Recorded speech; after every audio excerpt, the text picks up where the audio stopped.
Yes! Oh, man, it's Tuesday night. I hope everybody had a great weekend, and I'm ready to talk some football, man. I am jacked up.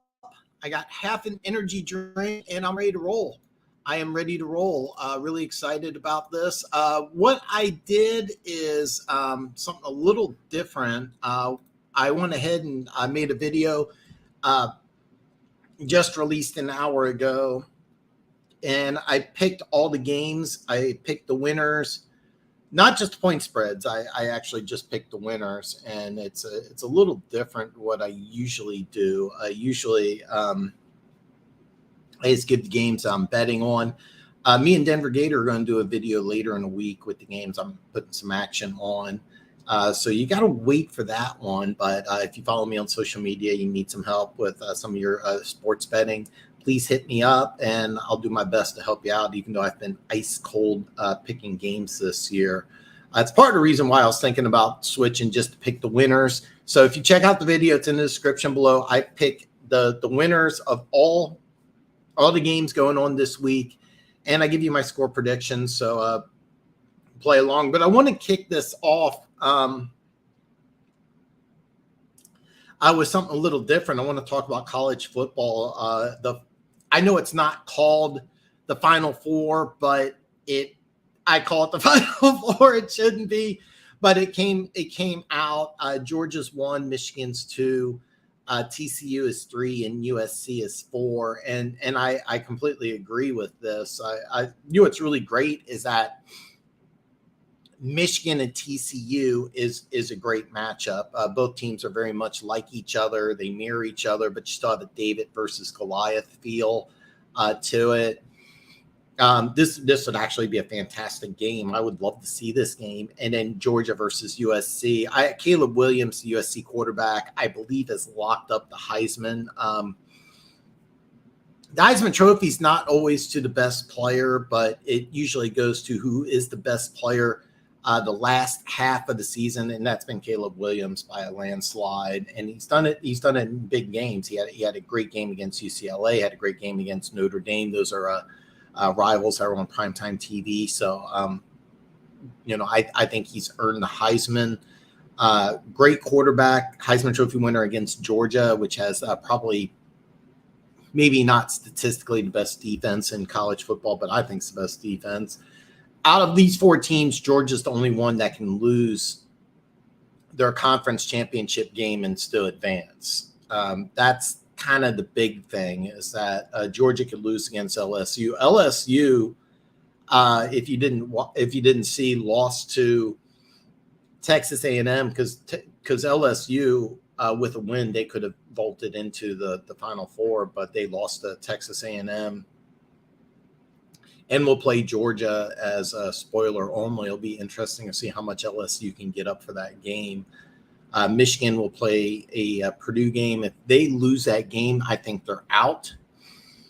USC, the only loss they had all year was against Utah. They get a rematch in the Pac-12 championship game, but if they lose, they're out. And then TCU actually has the highest ranked opponent in K-State, and if they lose, they're out. I don't have a dog in the fight.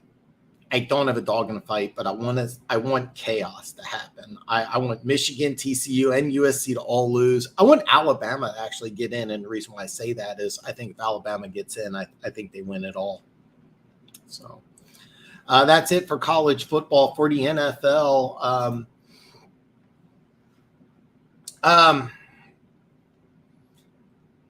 I don't want this to be a Chiefs channel, but the Chiefs have done some really smart moves.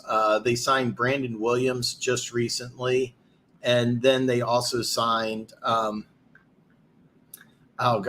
can't believe I forgot his name already. I'm less than 5 minutes into a show, and I already forgot the name.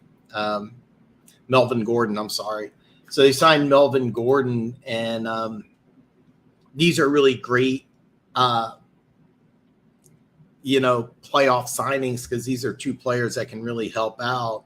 I don't want this to be a Chiefs channel, but the way the Chiefs are operating right now, I think that they've made it known they're the team to beat. However, they have a tough game. They go to Cincinnati next week. But a great signings by the Kansas City Chiefs. Denver Gator, what's up? Denver Gator, what's up, man? Yes. Oh, man. Oh, man, I'm jacked up. I hope you liked the video.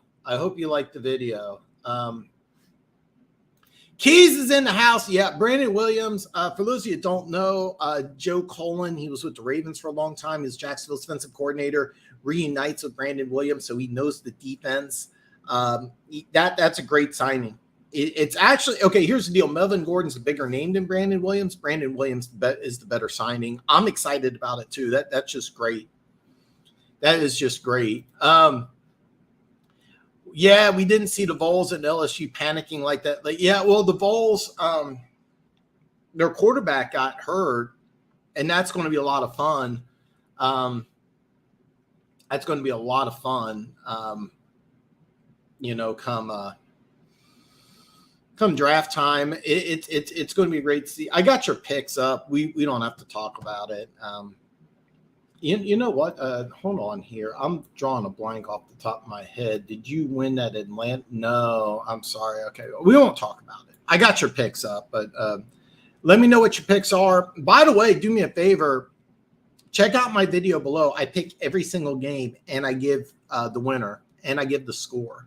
First time ever I've done this. So the video, I normally don't. Seriously, it really is the best one I've ever done. It really is. And it took an ass load of work. It's So, but do check it out. It's a great video. It really is. I'm going to brag about myself. Keys giving Denver Gators some love. I love it. Dan, still loving my Survivor. That's awesome. Took your Chiefs last week. This week, I may take the Cowboys over the Colts. It's getting tough since the season's winding down. That's a good one. Off the top of my head, I want to tell you that's the team that's the biggest favorite. I'm drawing a complete blank right now because I know the Colts are a 10-point dog. So off the top of my head, that would probably be the best one as far as point spreads are concerned. That's actually, I'm going through the games just off the top of my head. I think that one's the one with the biggest point spread. So yeah.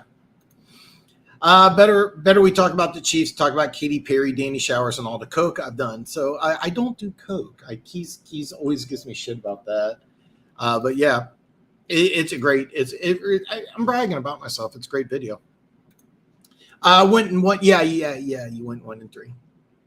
The Ravens. If you didn't see the Ravens game, by the way, 27-20, Jacksonville gets a touchdown very late and goes for 2 and makes it. I couldn't believe that. I couldn't believe that Jacksonville did that. I know the Chargers did the same thing. I didn't see the Chargers play. I did see the Jacksonville play. Just blew my mind. Titans went down. Yeah, I know. I bet 100 on that game. Basically, if you took all the games I bet on this year and you did just the opposite, you would have won a lot of money. This has been easily the worst year I've ever had doing any sort of sports betting. It's been very frustrating. I'm still betting though, and I still got picks. So, I still got picks. Tough loss to the Knowles. Oh man, God, you gotta rub that in, man. By the way, I did watch an assload of college football. That was a great game. Trying to remember. I think it was in the first quarter, maybe an early second. I stopped watching the game and I made a video of why Anthony Richardson is a first-round quarterback. I don't have that in the description below, but that guy, he's quickly becoming like my number one draft crush, Anthony Richardson. He's just, wow.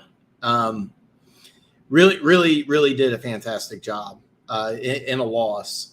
He did have a streak where he missed 8 or 12 passes, and that's going to be used against him. But I mean, if you watch my video, you can find out what I think. But I think that he's definitely a first-round quarterback. There's going to be a lot of competition after Stroud and after Young, who's the number 3 quarterback. I think Richardson's kind of solidifying that spot into being that number 3 quarterback, and I think he could go top 15, top 10, maybe as high as 3. It's going to be very interesting. Right before I started the show, I was looking at the draft order, and it's very interesting because the Bears pick 2nd. They're not going to take a quarterback. Seattle picks 3rd. It's unlikely they take a quarterback. And then you have Detroit at 4 and Carolina at 5. And both of those teams, I think, really want to take a quarterback. So great year for the draft. Great year for off-season stuff, man. James, yes, we are on, brother. I'm glad you're here, man. I'm glad you're here. We talked about it Friday, but if you want to talk about your Lions, I thought they played really well. They actually were really impressive. They don't know how to close games out yet, but they were very impressive. They did an excellent job. Man, I'd wither under the pressure of weekly survivor picks. It's seriously. I've been picking games terrible, so I would be horrible. Stroud, he did not look good, but I still have him at number 2. He's still my number 2. One Pride 40. It's great to see you, brother. He is still. He's still my number 2 pick overall, and I think he will go number 2. I think when everything's said and done, he's going to be number 2. And to be honest, I thought it was a combination of things. I thought it was a combination of Michigan playing really well, and we'll have to see what happens. But yeah. Dan, any change in your feeling on Dan Campbell's job security after Thanksgiving? I'm excited to see that team with Jameson playing and with an actual D next year. I mean, it's a fluid situation, but the way that they've been playing the last several weeks, when they were, I think 1-7-1. Was he on the hot seat? I think so. I think also anytime the owner comes out and has to publicly say something, that means that you're really on the hot seat. When the owner comes out and says, no, your job's safe, that usually means your job's not safe. And I think the way the team's playing and improving, you have a lot of youth on defense, and you're going to have some playmakers on offense. And what the best thing is about Jameson is that what he does is completely different than what Amon-Ra St. Brown does. And because as of right now, the Lions pick, I think it's 5th. It's 4th. They pick 4th and 13th. All right. So they pick 4th and 13th, and they can do so many different things at 13. I think at number 4 they're going to chase a quarterback, but at 13 you could take a guy that I have a major man crush on, but John Robinson, the running back out of Texas. And the reason why I say that is because the only running back who's under contract for 2023 would be DeAndre Swift, and Robinson and Swift would do like an inside-outside combo, even though Robinson has speed to get to outside. So, the Lions really impressed. Really impressive over the last couple weeks. Very impressive against Buffalo. Everybody in Chiefs Kingdom wanted them to win. Hey, I know James Houston was looking like Derek Thomas. I think you mean Justin Houston, and the answer is yes. Justin Houston was looking fantastic. If you're thinking James Houston, are you talking about the guy for Detroit, or are you talking about Justin Houston? Justin Houston's one of my all-time favorite players, and I would love to have him back in Kansas City. Yeah, my strategy in survivor picks is to take a team that should win, but not too strong of a team, so I don't have to worry about taking them again. I took several average teams early, saved the better ones. Smart move. I'll pass on Stroud for the Lions. I don't think the Lions would. the way I was just looking this up, and this is of course subject to change, and I believe it was on ESPN, so I think it's right, but it may not be. It's Houston, Chicago, Seattle, then Detroit and Carolina. And I think with Detroit, I think that what they really want to do is trade up to get either Stroud or Young. And I think they really would rather have Young. With Houston, the question is do they want to take a quarterback, or they want to get out of the number one and get a plethora of picks and roll Davis Mills? Now, I didn't watch the game against Miami, so I don't know what happened, but I think they made a mistake in not just putting all their ducks in the Mills basket, or I didn't word that right, but Houston's going to be an interesting situation, because I do think Houston could move on from Lovie Smith. I know it's only been 1 year, but it just hasn't worked out. They just may want to just blow up the whole team. They may want to stick with Lovie Smith and stick with Davis Mills. That's what I would do, and I would trade down, get a buttload of players. And the problem is that you're Carolina at 5. Carolina can throw out Brian Burns in a trade because he's in that 5th-year deal. You may not want to pay that 5th-year option. You may want to go ahead and just try to build around a new quarterback. And so if I'm Carolina, I try to keep Brian Burns. I mean, an elite pass rusher, you really don't want to give that up. But if you fall in love with one of these quarterbacks, do you want to say, hey, look, we got the 5th overall pick and Brian Burns? That's interesting. If I'm Chicago, I'm telling Detroit and any other team that wants to trade up to 2, hey, Carolina's willing to give us 5 and Burns. What do you got? So how about the Niners D, man? They look dominant. I know they played some bad teams, but it's still impressive. I think they can win the NFC easily, depending on Jimmy G not choking down stretch. Oh, I think so too. You have a lot of people say top 5. I'm going to say top 10. So you have top 10 running back in CMC. You have a top 10 tight end in George Kittle, top 10 wide receiver in Deebo Samuel. You have the best left tackle, and you have the best defense. All you got to do is stay healthy. And I'll be honest, I think they're in better shape with Jimmy G than they are with Trey Lance. I would rather have Jimmy G, to be honest with you, because here's a guy who's been in the playoffs before. Here's a guy with some experience. I think it's an advantage, not a disadvantage.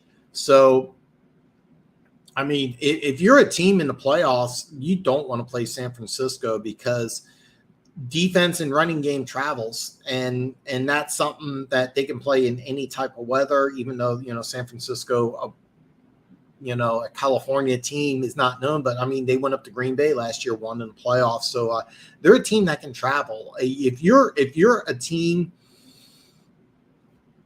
I mean, right now, the way it would work is them and Seattle are fighting for that NFC West. Let's just say, actually, hold on here. Let me, I don't have the standings. I think Seattle's now leapfrogged over Seattle.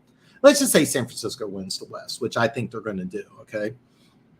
The other 3 wildcard teams, that whoever they are, nobody wants to play San Francisco. And in round 2, you're kind of hoping you play San Francisco later, because they're a team that's an older team. They're a team that is susceptible to injury. All their star players, Kittle, CMC, Samuel, Jimmy G, Trent Williams, all those guys have had problems with injuries at one point in time or another. So, yeah, but nobody wants to play San Francisco. That team is the scary. To me, that team's the scariest team in the NFC, and the reason why is that with Philly and Jalen Hurts, you don't really have a lot of playoff experience. Do you really trust Kirk Cousins in the playoffs? Thing is about the Vikings that scares me is that there's legitimate questions about that defense. With Dallas, Dallas is not a team I would really fear in the playoffs, because I'm not sold on McCarthy. I know he's won a Super Bowl. I know he has a great career, but out of all the coaches in the playoffs, I kind of want to go against McCarthy. I know Dallas's defense has played well, but I mean, I think San Francisco's better, and I like the running game. So I mean, Yeah, I'm not picking on Dallas, but if I'm an NFC team and I can choose between Dallas or San Francisco, I'd easily take Dallas. They should have beat the Rams in last year in the AFC Championship game. Yeah, I know that there was a significant injury in that game, and also they've owned the Rams. Like I know they've won, I think it's 7 straight regular season games against the Rams. It was just crazy. I literally just looked at it just a few minutes ago, but it was ESPN. It's all very fluid. It's third or fourth. I'm pretty sure it's fourth, to be honest with you, but it could be third. It's a big caveat. Jittery Jimmy, not joking. We have 5 players in the Pro Bowl voting thanks to our GM. Really? That's interesting. Hutchinson, Kirby, Sewell, Amon-Ra, and Elliott.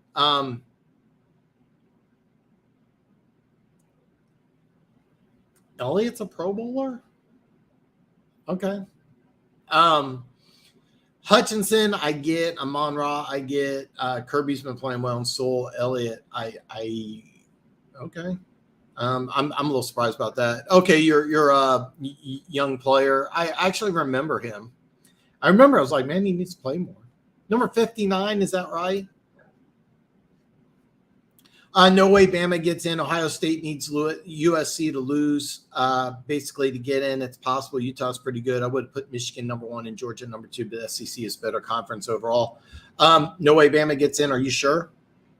TCU can lose against K-State. K-State, I think, is ranked 8th. I wouldn't be surprised if K-State wins that game. And then, are you going to tell me that USC can't lose? Because if TCU loses and USC loses, Alabama and Ohio State could get in. Conference title games are weird. We've seen some weird stuff over the years. I watched an undefeated Oklahoma team lose to 7-5 K-State. Basically, 2, 3, and 4 is wide open, and Alabama 6. So yeah, Alabama can get in. I want them to get in because I think that next to Georgia, I think they're the second best team. I really do. The SEC is easily better. The SEC bias, whether you believe it or not, is true in the media.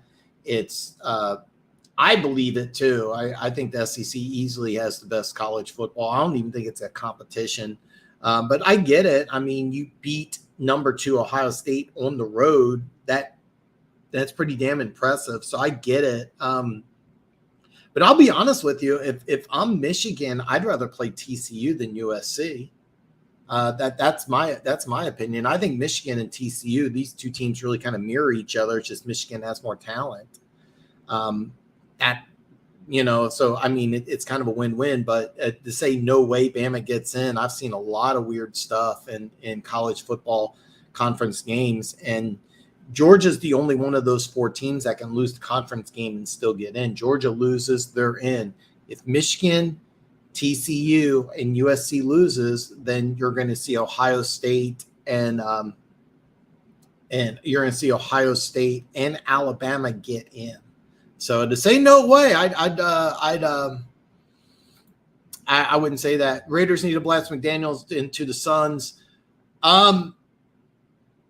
They've won 2 straight. They're going to get a high draft pick. That's not going to happen. I'm letting you know right now. That's not going to happen. I don't really agree with that. I don't think he's done a good job, but I definitely think he needs to stick around for year number 2, and they've won 2 straight. They have a fun game next week against the Chargers, and if they win 3 straight, James Houston used to play for my game. Oh, really? Okay. I actually don't know too much about him, so I just popped in, hit the like button, and watch replay later. Have a good show. Funk, man, it's always good to hear from you, brother. So, man, I'm glad you hit the like button. Hey, Funk, check out my picks video. I want to know what your picks are, so it's a great video. Check it out. It's in the description below. I'm old enough to remember when I came on the show before the season began, and I said I didn't think Lovie Smith coach team would be that good, and Alex argued I was wrong. Yeah, Yeah, I don't remember that, to be perfectly honest with you. Alex is the Houston Texans fan. He lives in Houston. I actually liked Houston. I actually thought that they would be competitive. When I say competitive, I'll say 6-7 wins. They've just been terrible, just terrible. I'm hoping the Raiders blast Carr into. That's actually a very interesting story. There are so many great um, off after the season ends. So many great stories. Where's Derek Carr go? Where's Jimmy G go? Where's Daniel Jones go? Um, when the season ends, I'm still going to be rolling every Friday. Once the playoffs start, I'm just going to go Friday. I'm going to stop doing shows on Tuesdays, but I'm going to do a lot of videos, and I'm going to keep track with free agency. And I also I'm going to do a ton of draft stuff. I'm already looking at a couple hundred mock drafts. I've been watching a buttload of college football over the last couple of weeks, and I'm going to continue to do so. I'm going to watch all the bowl games. I'm going to check out the combine. And if you've been on this show for a while, you know I do a lot of draft videos. So here's a fun question. If you're the 49ers and the Titans and you have your choice of Garoppolo and Tannehill, are you keeping your quarterback or do you want the other quarterback? It's funny. I think both teams would switch because Tannehill, I think, would excel in what Shanahan wants to do. He's more of a mobile guy. He's a bigger guy. He's got a stronger arm. He actually played when he was a backup quarterback at Texas A&M. He was such a good athlete. He actually played some wide receiver. He was that good of an athlete. And that type of athleticism is what Shanahan wants in the quarterback position. And then I think in Tennessee, I think that they would rather a guy like Jimmy G, who's more accurate and can get the ball into playmakers. I mean, if you notice one thing about Tennessee, they always like bigger, more physical wide receivers, and they're more of a run-based team, which I think really suits Jimmy G. Now, Jimmy G wouldn't be able to go downfield as much. I think that Tennessee is really going to look at Malik Willis as being their guy. And the 49ers are all in on Trey Lance. I remember all those draft picks they gave up. But here the answer is I think both teams would switch easily. And I think that they would work out. He can come to Detroit. The Broncos bring you in to clean up their messes. How would you do it? What would you do? Oh, God. The contract Russell Wilson has is such an albatross. It's almost impossible to get out of it. But what you have to do is you have to build around what Russell Wilson does well. And it's not you have to change the offense completely. They give you a blueprint, and I don't have a specific name for it, but Kevin Stefanski, he's the coach for the Cleveland Browns. You want to bring an offense like Stefanski, where it's a lot of easy reads, a lot of bootlegs, a lot of rollouts, a heavy run team with a zone blocking offense. And what you want to do is you want to bring in that type of offense. Javonte Williams is just amazing. For him to go down with an injury was such a big loss. And then I remember in preseason, Melvin Gordon was complaining that, they brought me in, but they want me to be a backup. I'm not going to get first team carries. And I remember this was going on in preseason. I was like, man, there's some dissension in the ranks. So here's what I would do is, number one, you change the offense. You make it into a run heavy offense. The defense is phenomenal. And you just play ball control. And it wouldn't surprise me what you would do is draft another running back in either the second or third round. I'm drawing a blank on his name, but there's a running back out of Alabama who would be a great complement to Javonte Williams. Javonte Williams is about 230, this running back out of Alabama. Denver Gator knows his name. He's like 205. He's more of your stereotypical third down back. I would bring him in, right? And I would do a run heavy offense, but it really all starts with the offense. You got to have an offense custom tailored to what Russell Wilson does well. And what he does well is bootlegs, play action, and you need to have a run heavy offense. And I've been told that Russell Wilson doesn't want to do that. Well, Worst case scenario, you take your $250 million quarterback, you put him on the bench. I mean, could Denver draft a quarterback in the second round?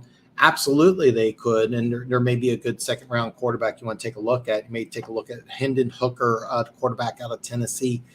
I think NFL teams are falling in love with Will Levis, the quarterback out of Kentucky. He's another guy that if you can get him in the second round, you may want to take it. Nobody's talking about this kid. Nobody's talking about this kid as far as mock drafts are concerned, but Talava, Tua's younger brother out of Maryland, he's setting all sorts of passing records for Maryland. I watched a little bit of him, and he's kind of impressive, but there's no talk about him going early. You may take a guy like that in the third or fourth round because he's got a similar size and skill set to Russell Wilson. Doesn't have the arm strength, and that's kind of what's really hurting him. He doesn't have the arm strength. He's not nearly the athlete Tua is, so you may take a guy like that. But a short version, change the offense. Change the offense. That's the simplest answer. Bring another running back in. I would also draft a quarterback in second, third, fourth round. Hendon Hooker, Tua's younger brother, quarterback out of Maryland. There's some other guys that are going to go late. This is a good year to draft a quarterback after the first round because there's some decent quarterbacks. There's a kid out of Penn State, I believe he's a senior, set all sorts of passing records, has some athleticism. He'll probably go later in the draft. Nobody's talking about Max Duggan, the quarterback out of TCU. I don't get it either. He's big, he's strong, he's tough, he's got a good arm. He's a guy you could take in fourth, fifth, maybe third round even and groom him. But that's a short answer. Carr to Detroit would be interesting. Actually, I'll be honest with you. If Carr went to Detroit, that's a huge win for the Lions. And that's another thing is that and that's a big-time win for the Lions. And I'm not really sure the Raiders really want to give up on Carr yet. I mean, the way it works right now, they did have the number 2 pick. I forget where they are now because they've won 2 straight. But a guy like – I could see them maybe getting a guy like Anthony Richardson. I'm not really sure what McDaniels wants in a quarterback, so it'll be interesting. But if I'm the Raiders, I don't move on from Carr, but you never really know what they're going to do. One Pride 40 says, I see the Rams taking a stick of dynamite to the roster. Absolutely. I'm seeing Aaron Donald's on the injury report. You have to blow that team up. They're already over the cap for next year and age. And you know what they did is they sabotaged their future to win that Super Bowl. I hope they enjoyed it because this is what happens when you use a second and a third round pick on a player that plays, 9 games or 10 games or whatever Von Miller plays. But yeah. Seattle or Giants for the last NFC spot. Seattle beats the Giants head-to-head, so it may cost them. Although Seattle's schedule is tougher, can Washington upset anyone in the playoffs? Number one, Washington can upset somebody in the playoffs. You get Chase Young back. The defense is playing good. There's really no limit to how good the Washington defense can be because they can get pressure after the quarterback with their front four alone, and that's dangerous for any team. The linebackers are decent. Secondary's okay. I like the fact that you got Brian Robinson. I mean, how's a guy get shot twice and then comes back in a few weeks and plays? Here's a guy who's a 4th-round draft pick, came into training camp and immediately won the starting job. I love this guy out of Alabama, just tough as nails, good kid, almost no wear on the tires because he sat for 4 years while all these 5-star athletes were getting their shot. He just waited his turn and then when it was his time, played lights out, and then he's doing the same thing at Washington, recovered from 2 gunshot wounds. He's not really 100%, but he's just – this is just a team that just wins on grit. I mean, it's so much fun to watch. They win games ugly. Nobody wants to play a team like Washington because they can run the ball, they can get pressure and stuff to run with their front four by themselves, their defensive line. And when Chase Young comes back, they're going to be dangerous. Now, which one between Seattle and the Giants? I say Seattle. The Giants, to me, I think, are showing everybody why they were picked, not to do so well. I think you're seeing cracks in the armor with the Giants. With Seattle, they have some holes on defense, but the offense is really good. Pete Carroll's a defensive-minded coach. It'll be interesting. Out of those two, I would say Seattle. I like Carroll more than I like Brian Dable just because of the experience. He knows what to do. Geno Smith's been in the league longer. I think he plays better. You have a guy like, you also got a receiving core, DK Metcalf, Tyler Lockett. I mean, who are the Giants' two starting receivers? I mean, nobody knows. I mean, they're just kind of rolling out guys. Actually, I do know it's Slayton and Galladay, but I mean, they're just guys. You know what I'm saying? So out of those two teams, but to be honest with you, it wouldn't surprise me when everything's said and done, if both those teams don't make the playoffs. I mean, here's what you're going to have. You're going to have Philly and Dallas, right? I mean, those two teams are getting in. Just depends who wins the division, who doesn't. So you have your other two wild card teams, and I'm drawing a blank because I don't have the standings off the top of my head, but with both those teams falling apart, somebody may sneak in that you wouldn't think. Maybe a team like Atlanta at 8-1 gets in, or something crazy could happen. And you mentioned Washington, so okay, let's say Washington, Dallas, Philly, those three teams are getting in. You have three division winners. You have a final wild card spot. You don't know, because I kind of see chinks in both teams. Out of those two, Seattle. And the answer is, can Washington upset anybody in the playoffs? Absolutely, they can. Absolutely, they can. Matter of fact, throughout this scenario, in the playoffs, Washington travels to Dallas. How much fun would that be?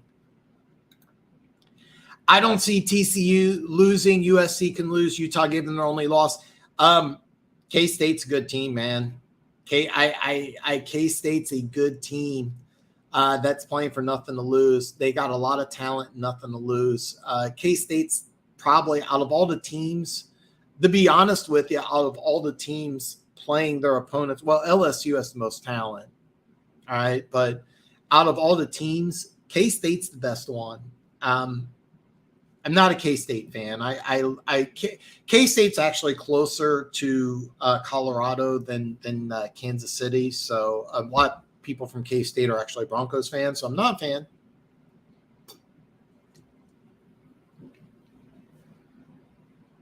K-State's a good team, man.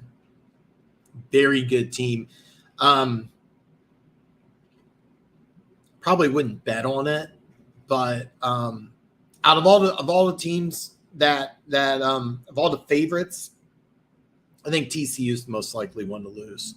And the reason why is I've watched TCU play several times. It's a great story, and I think they match up really, really well with Michigan.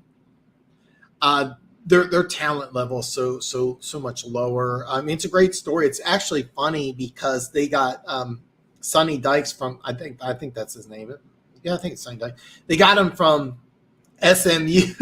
SMU and TCU used to be rivals, and then of course all the conferences changed, but they're both located in Dallas. So they brought in a guy that can recruit in the area. It was really an A+ coaching hire. They let go of the former coach who. Drawing a blank on his name, but he was there for like 20 years. And it was a very questionable move to switch coaches, especially one that's been successful as he's been at TCU, but it's hit a home run.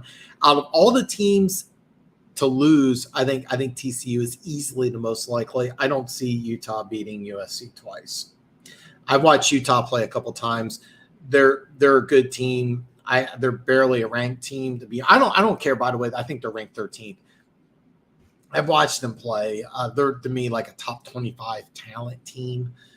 They're coached very well, but I would be really shocked if you.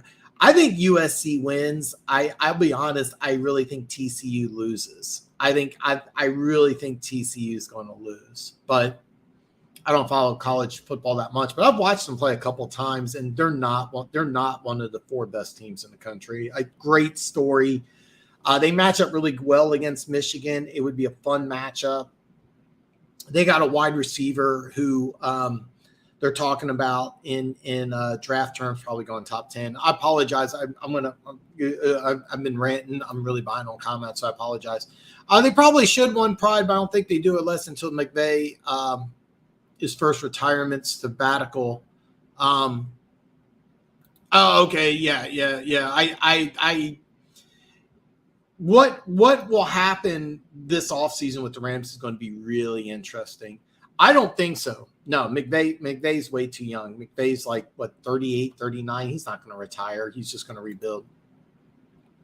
Bama is only that high because of reputation that worked out for him because Clemson lost to South Carolina. Bulls have 2 losses. Bama positive is their only losses by a combined. No, Alabama is that good. Alabama is that good.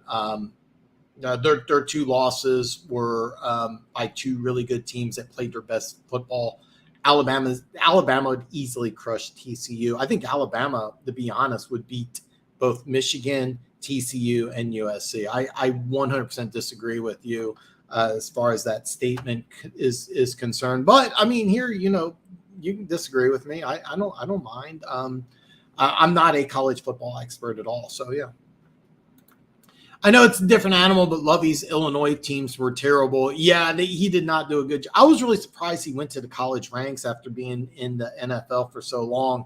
I'm guessing he went there because of the money, tried it out, wanted to learn some new things. I thought he would come back to the NFL and be better. And as of right now, he hasn't been. It's really bad. You were right, Dan, about us missing Aaron. So we missed that confidence and swagger. Yes, Bull seems too cautious. Yeah. Yeah, you're right, and that's unfortunate. And also, here's another thing: is Fournette didn't play last week. I think that he was a guy that Bowles really wanted to lean on. He really wanted to lean on Fournette. And then remember this offseason, there was all sorts of talk about him coming in the training camp like 260. I kind of poo-pooed it to the side. It's like it's not that big deal. When you're naturally like 240, 245 coming in training camp 260 is not that big of a deal. It really isn't. I remember there was a Chiefs player, Tamba Ali used to work his ass off. He would play at 260. He came in training camp at almost 290, and Andy Reid didn't blink. He's like, yeah, no, who cares? Tamba Ali is also famous for his workouts too, so it's a little not really a night and day situation, but it turned out to be kind of a microcosm because Fournette's banged up, and he also doesn't look like he's the guy that like you really want having 30-plus touches. The Broncos are in a lot of trouble. Ted Wynn had an article out for The Athletic breaking down Russ. He said he lost his quickness, isn't disciplined with his reads, can't scramble and throw to the left, won't throw over the middle. To be honest with you, he may have lost a step, but I think quickness-wise, there hasn't really been that much of a drop down. I think that really he's a guy that you want to use on bootlegs, and you really don't want to have like direct runs. He's not a guy like, Jalen Hurts or I think it's a mistake when Josh Allen does it, or Lamar Jackson. He's never been that type of guy. Never been disciplined with his reads. I mean, that's something he's never been able to do. And that was one of the reasons why I thought that going to a team like Denver, which is running an offense that is perfect for Aaron Rodgers or Matthew Stafford, I thought was really going to be problematic. As far as him not throwing to the left, I haven't watched that much, and he won't throw to the middle. Well, the reason why is because of his height, and that's you don't have to be 6'4", 6'5", the play quarterback in the NFL, but if you're shorter, having passes batted down is just something that you have to do. I didn't read that article personally, but there's a lot of issues with. Here's the thing, though, what he does well, like bootlegs, throwing on the run, and deep ball are all things he does exceptionally well. But he's never been a type of guy that you want to go back and throw the ball 50, 60 times a game. He's never been that guy. I really thought the only way Denver would be successful this year is if they leaned heavily on the duo of Williams and Gordon once Williams was hurt. I mean, even before Williams got hurt, there was some problems with the Broncos, but this needed to be a team that needed to be a run-heavy team. And that's the only way the Broncos are going to win. It'll be interesting to see what they do, because I think Hackett's going to get the blame, not Russell Wilson. And who do you want to bring in? Do you bring in a coach for 1 year that you kind of just want to get rid of? Calling Eric Bieniemy. I seriously, it was funny. I asked somebody. I'm going to kind of cut this rant off. I'm really behind on comments, but I asked Cody Rourke, he does Locked On Broncos, how would you feel about Eric Bieniemy? He's like, in no way do I want Eric Bieniemy. Don't be surprised if it happens if Eric Bieniemy becomes the coach of Denver in 2023, though. Gibbs from Bama. Yes, that's the guy. Sorry, I didn't catch this later. I'm really behind. Sorry. Who's the best head coach Denver could bring in, knowing that desirable situation that you need a strong head coach to stand up to Russ? That's a tough one. You have to bring in somebody. You have to bring in somebody that Russell Wilson likes. And I don't know if there's a lot of coaches in the NFL. So what I would do is I would bring in a young guy, a young creative mind. I've mentioned this name several times, Mike Kafka. He's the offensive coordinator for the Giants. He was in Kansas City for the last several years. I think that would be a great move. It wouldn't surprise me if Eric Bieniemy becomes a head coach in Denver. You may want to bring somebody from the college game. Bill O'Brien might be an interesting. I don't think Bill O'Brien would want to work with Russell Wilson, but you may want to bring in somebody like that. What you want to do, I think, is just the opposite of bringing in a guy who's going to bring a lot of discipline in. I think you got to get somebody in who's going to be like, hey, man, let's work together. And I know what you're going to say. Hackett did the same thing, and Hackett's still defending Russell Wilson. Yeah, I get that. So, yeah, a little more of the same. A little more of the same, but you have to have somebody who's going to bring in. The problem with Hackett's offense is that it doesn't fit what Russell Wilson wants to do. One thing about Mike Kafka, if you watch the offense in Kansas City, you watch the offense with the New York Giants, it's so different. I think he would be able to bring in a creative enough play calling scheme that would be something Russell Wilson wants to run. Mike Kafka would probably be my number one choice just right off the top of my head. I mean, just bam, give me Mike Kafka, because what they did in New York, a really run-heavy offense, is exactly what a team like Denver needs. Plus, he has experience in Kansas City with the quarterback throwing the ball all over the place. Anybody who's been associated with Andy Reid would also work. Trying to think here. The only other person I could think of off the top of my head, and there's no way it would happen, would be Lincoln Riley, the USC head coach. And, I mean, with all the success he's having at USC. Another weird off-the-wall candidate, I don't think it would work, but it might be interesting, would be the Arizona head coach Cliff Kingsbury going to Denver, an offensive genius. A lot of things he did with Kyler Murray, you may be able to do with Russell Wilson. So maybe not the best answer, but right off the top of my head, Kafka, and more, to be honest with you, Kingsbury might not be a bad choice either. Here's the thing. I think that if Hackett leaves, you bring in a guy, but you kind of know that you may fire him after a year or two. Some guys are just meant to be coordinators, Dan. Maybe that's what Bowles is at the end of the day. People see Bieniemy the same way, thinking it's Reid, not him. It's Reid. Yeah, well, there's been a lot of talk about Eric Bieniemy. Just the Chiefs have been wanting to move on from him, not really happy. By the way, Matt Nagy is the guy that Mahomes always talks to on the sidelines. And I think that was a really underrated signing this offseason, was bringing Matt Nagy back to Kansas City. I think that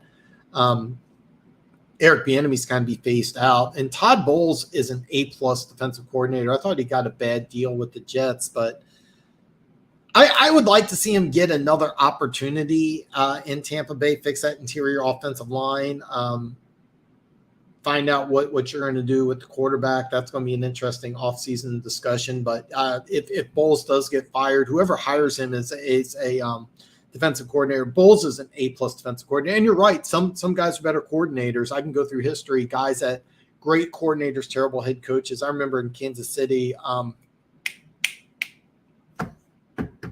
Romeo Crennel, I'm sorry, I couldn't think of his name. Romeo Crennel, great defensive coordinator, the worst head coach you'll ever meet. A roster like the Broncos needs an experienced head coach. Same with the Chargers. Too much talent for an experienced head coach. Maybe Sean Payton's actually went public and says he wants nothing to do with Denver. I think when everything's said and done, I think he's going to go to LA, and that sucks as a Chiefs fan. But yeah, Lions may have won that deal.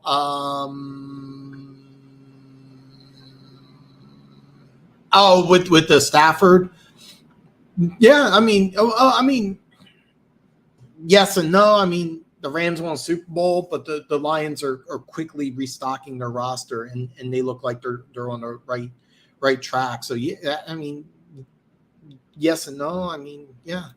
The thing is, those Reed's offense, and you still got Peterson and Nagy head coaching jobs. Seriously, you could look at the Andy Reid coaching tree. Sean McDermott, head coach in Buffalo, part of an Andy Reid coaching tree. John Harbaugh, Andy Reid coaching tree. I mean, I so many different names here. Those two just draw off the top of my head. Does Josh Jacobs stay in Vegas? If not, what teams? Josh Jacobs could go anywhere, and it'll be very interesting to see because he put himself up. He put himself up to really have a decent free agent contract, and he may want to. If I'm Josh, okay, let me rephrase it. If I'm the Raiders, I want to keep Josh Jacobs. If I'm Josh Jacobs, I want to play anywhere. I mean, it's really just a matter of the money at this point. And what did he do against Seattle? 229. What teams would be the best fit for Josh Jacobs? The thing with Josh Jacobs is that the only thing preventing him from being the best running back in the NFL is he just doesn't have that extra gear. I would love to see him be in a situation like a two-back offense where he doesn't have to be the guy. I tell you the truth, I think the Raiders are the perfect situation for him. I think Josh McDaniels really loves the guy. It's just a question of, trying to work out with the contract when you have so many holes. God, I'm trying to think off the top of my head where he could go to. What would be a great fit would actually be Tampa Bay, because Leonard Fournette with the injury, and he's always been injured. But a team like Tampa Bay, I think right now off the top of my head, without knowing the salary cap situations, I want to say he goes back to the Raiders, and the Raiders would be smart to re-sign him. I think he's an excellent running back personally. I would love to have him here in Kansas City. I love the guy. I think Peterson is he's an excellent head coach. Phenomenal. Seriously, of all the teams in the AFC South, Jacksonville is in the best position to continue to advance. I mean, like, of all the teams in 2023, which team would I be like, keep an eye on this team? It'd definitely be Jacksonville and Doug Peterson. If OBJ actually signed with the Giants, I expect the Cowboys. I expect the Cowboys too. Would that change your mind about the Giants, Dan? I still agree on their wide receivers, still like Dable, but if Barkley got injured, here's the deal, though. If Barkley's healthy, the Giants can be good. The only thing preventing the Giants from being good the last couple of years is Barkley. He's that good of a running back. He's just an athletic freak of nature. If he stays healthy, he can elevate a shit team. And the problem is with the Giants is there's a lot of shit on that team. If OBJ did sign with the Giants, that would scare me if I was an NFC team, because I'd be like, oh no, because you can't just focus on Barkley and Daniel Jones running the ball. Keep in mind, if he does sign, I think it's just going to be a one-year deal. And the Giants this offseason, the Giants have so many questions this offseason. We do with Daniel Jones. We do about the wide receivers. They need some help in the secondary. Plus, I'm not sure they're really sold on their offensive line. Evan Neal, I don't know this situation. He was 7th pick overall. I know he's been out the last couple of weeks. And when he played, he did struggle a little bit, even though I think that he'll be an excellent right tackle in the NFL. He did struggle this year. So I 100% agree. Jags will be dangerous next season. Lawrence ready to take the next step, and they have some talents. Lawrence is that take. Yeah, Lawrence is you could see the level that Lawrence is improving, and it's just going to get better with Doug Peterson. That Trevor Lawrence, the best thing to happen to him is Doug Peterson. Dan, you're tempting me to take K-State. Spread is 2.5 right now. K-State. Yeah, I'm telling you right now, K-State's really good. And I've seen this so many times. You have an undefeated team. Doug Patterson was the TCU coach. Yeah, he was there for like 20 years or something. I don't watch near as much college football, but if you do take it, please let me know. Please let me know. So will Detroit with another good draft, and don't be surprised if we go after Jalen Carter in next year's draft. I would, seriously. Okay, so I'm going to tell you what I think, and oh God, I'm real. Listen, I apologize. I'm really behind on comments, but if I'm Detroit and quarterback you got quarterback ironed out, and you're getting, let's just say, a top 5 pick, and Jalen Carter is available, I 100% take Jalen Carter. You get an inside player to go with Hutchinson on the outside. That's how you dominate. You inside-outside combo, and I love Jalen Carter. I really think that you're going to use that first pick on a quarterback. But, I mean, between now and – but seriously, if you – Jalen Carter on Detroit would be really scary. Yeah, I that was the guy who I was thinking of. He was there for like 20 years. They let him go, so hired Sonny Dykes, and he's just done an A+ job. USC favored by 3. I would take that bet. God, if you can get 3. Yeah, USC's just playing so high right now. I mean, that quarterback is just playing lights out. I watched him at Oklahoma, and I was like, oh, my God. He's amazing.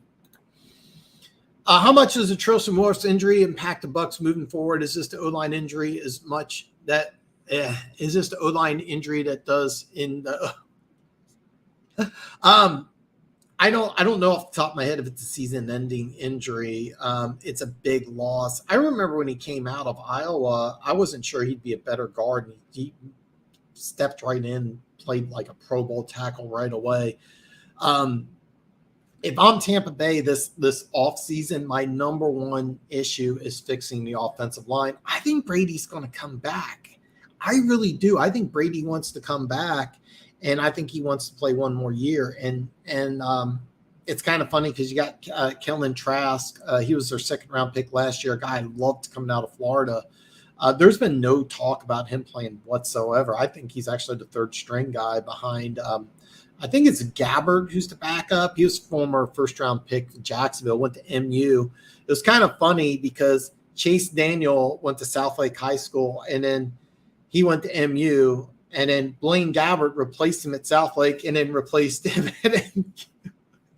and both those guys are really good. Both those guys are really good. He's a sophomore. Caleb Williams is a sophomore. What do you think of Jeff Saturday coaching errors last night with timeouts not being used? And how about Tomlin trying to stay alive, not to have a losing season? Yeah, I didn't get why they didn't use the timeouts. It didn't make any sense. It's what happens when you don't have a lot of experience. I don't think much of it. Saturday's not the long-term answer for the Colts. I'll be honest, I think that the guy that might be the long-term answer may be Gus Bradley, their defensive coordinator. The Colts defense is really good, folks. And I think that's the reason why they didn't promote Bradley, is because you can't promote a guy and then put him back as defensive coordinator. Gus Bradley's an A+ defensive coordinator. I think the whole plan of bringing in Saturdays is that the Colts realize they want to keep Bradley there, and they want to keep that defense intact. That defense is playing lights out without their best player. So I think the whole point of promoting Saturday is more about keeping Gus Bradley. It wouldn't surprise me if Gus Bradley ends up being the head coach in Indianapolis next year. But yeah, it's a rookie error, and Tomlin's a great coach. Tomlin will not get the credit he deserves, even if he has a losing season. Andy Reid's had a losing season, so who cares? Then they said after the Super Bowl he thought about retiring, wouldn't go much longer before taking a break because the threat of burnout, spending time with family sounded serious. I know Aaron Donald said that. I didn't know that McVay said that. I don't see McVay retiring personally. Maybe he wants to sit out for a year or two. That's a possibility. God, I don't know who it is, but like he married some like 29, 30-year-old model. So, I don't know. I don't think so. I think he's too young. And I think guys like that just, I don't think that I heard Aaron Donald say that, and it wouldn't surprise me if Aaron Donald goes to another team after this year. That's another of many off-season stories, but I don't think so. I don't think that's going to happen personally. But I mean, you know what? Sean McVay hasn't called me. I got my phone right here. I keep waiting for him to call. I want to talk football, but I don't know. I don't think so. But and they criticized Campbell's clock. Campbell does deserve some criticism for his clock management, but it wasn't. I really didn't get that. I really thought that calling some timeouts, and the only thing I was thinking of was, are you trying to save your timeouts in case you don't score?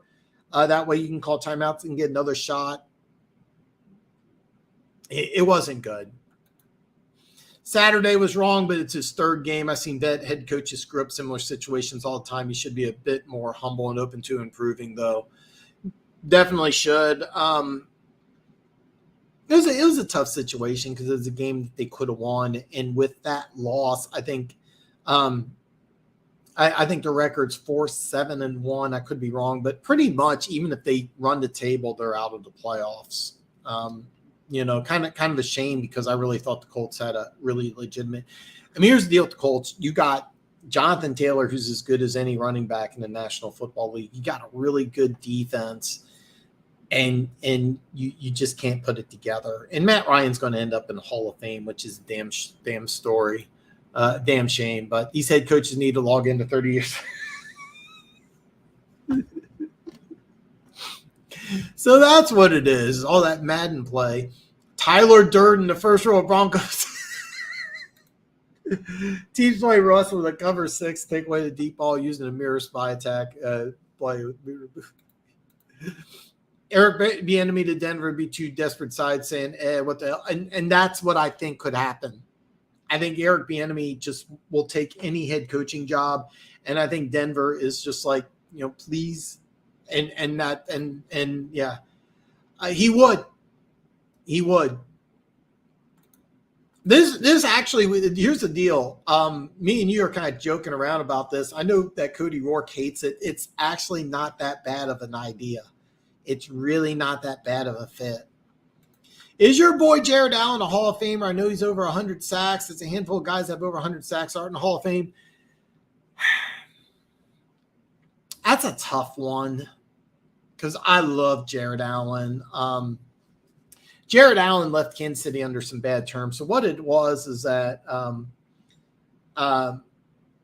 he had a DUI in Kansas City, and Carl Peterson used that as a reason not to give him a long-term contract. But then he gave Larry Johnson a long-term contract, and he had some run-ins himself. And Larry Johnson had multiple run-ins after the contract. Jared Allen did not, to the best of my knowledge. And Jared Allen played so good in Minnesota. You'd probably have to ask a Vikings fan. The one thing about Jared Allen in both Kansas City and in Minnesota was like he never had that moment in a big game. Got a lot of sacks. I remember in Kansas City, he got a lot of sacks in garbage time. That he didn't have any game impactful plays. I would not be mad if he went into the Hall of Fame. I would love to see Jared Allen in the Hall of Fame. But when I think a Hall of Fame player, one thing about the Hall of Fame is I've noticed it's been kind of the Hall of like pretty good. And, like Hall of Fame player to me is a player that transcended the game. I like when you talk about the history of the NFL, can you talk about it without including this player? And I'll be honest, you can talk about the NFL and not include Jared Allen. For example, I'm going to use a Chiefs example. It's not, probably one you don't know of. Otis Taylor is not in the Pro Football Hall of Fame. Without Otis Taylor, Chiefs don't win Super Bowl IV. You watch the highlight of Super Bowl IV, it's the same play regarding Otis Taylor scoring that winning touchdown. Well, I mean, touchdown to put the game out of reach, but you always see that same iconic play. He had plays against the Jets in the wild card game. He had a play against the Raiders, one of the biggest plays in playoff history against the Raiders. He belongs in the Hall of Fame. He has plays that transcended the game. He was somebody who was just okay. I'm sorry, I did enough ranting on Otis Taylor. You probably don't even know who he is.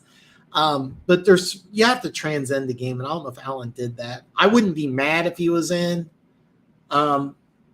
But I'll be honest, does he deserve to get in? If you have to think about it, the answer is no, and I have to think about it, so the answer is no. But I will cheer Jared Allen because I loved him here in Kansas City. Got a bad deal. Proved Carl Peterson wrong. Had a great career with the Vikings. So Lots of bitterness that EB is still there and Kafka went to the Giants instead of getting to move up to. Is there bitterness? You're bitter. I know I'm behind on comments. I don't understand who would be bitter, Eric Bieniemy or Kafka. Bowles gets another opportunity. Leftwich is gone. Probably Leftwich his choices. Aaron's. I think Bowles may want. Leftwich is a guy who will get a head coaching job sooner than later. I think if Brady comes back, Leftwich comes back. But if Brady retires, I think Leftwich is going to get some interviews, and it's going to be interesting to see which teams are going to bring in new head coaches and which teams aren't. If you're Carolina, Leftwich would be, I think, an excellent decision because you're going to bring in your quarterback. So bring in Leftwich. That makes a lot of sense. Plus, you stay in the NFC South. I think that would be a great move for Carolina. I do think Brady's coming back, and I think that you're going to see a lot of guys come back for one more year. That's just my personal opinion.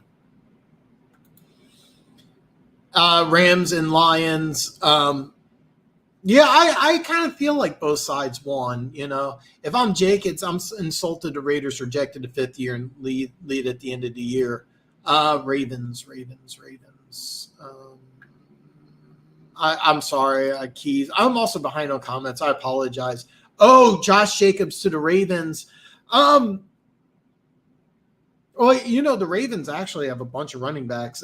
J.K. Dobbins comes back from injury. I forget the other guy that they got.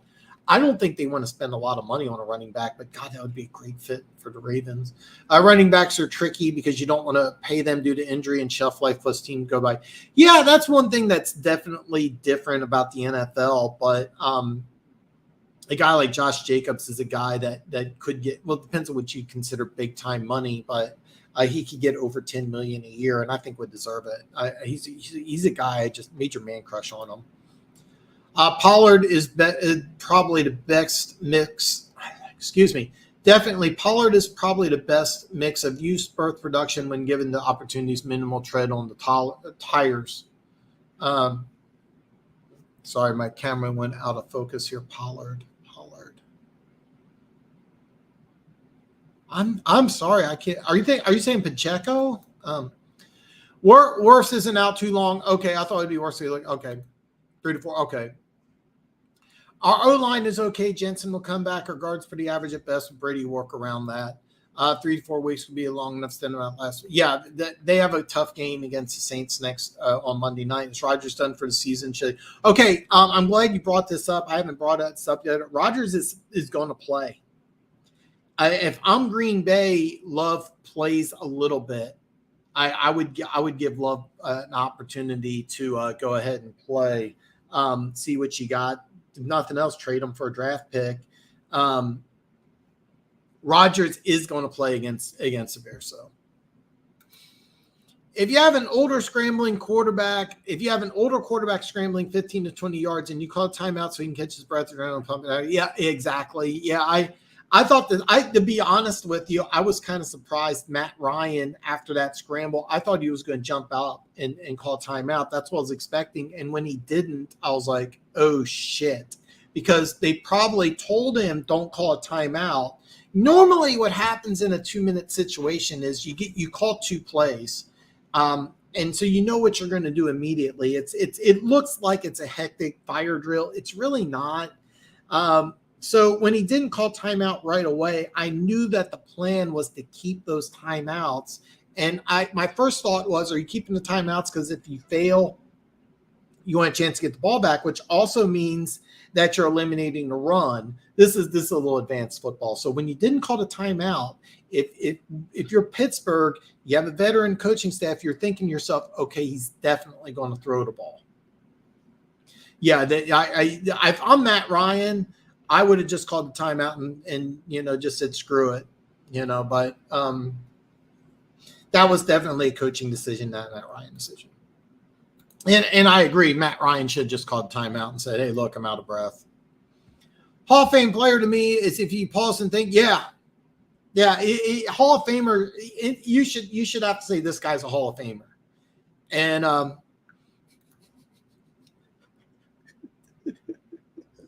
Otis Taylor played in the 60s. He did wear a face mask, but you've probably never heard of him. But he, I would argue, there's only a handful of players in like if you talk old history, there's a handful of players that you know what, the Hall of Fame class just came out, and there's several players that aren't going to make the Hall of Fame that belong in. Otis Taylor is one of them. There's a guy you never heard of named Albert Lewis. He used to play corner for the Chiefs in the 80s, as good as it gets.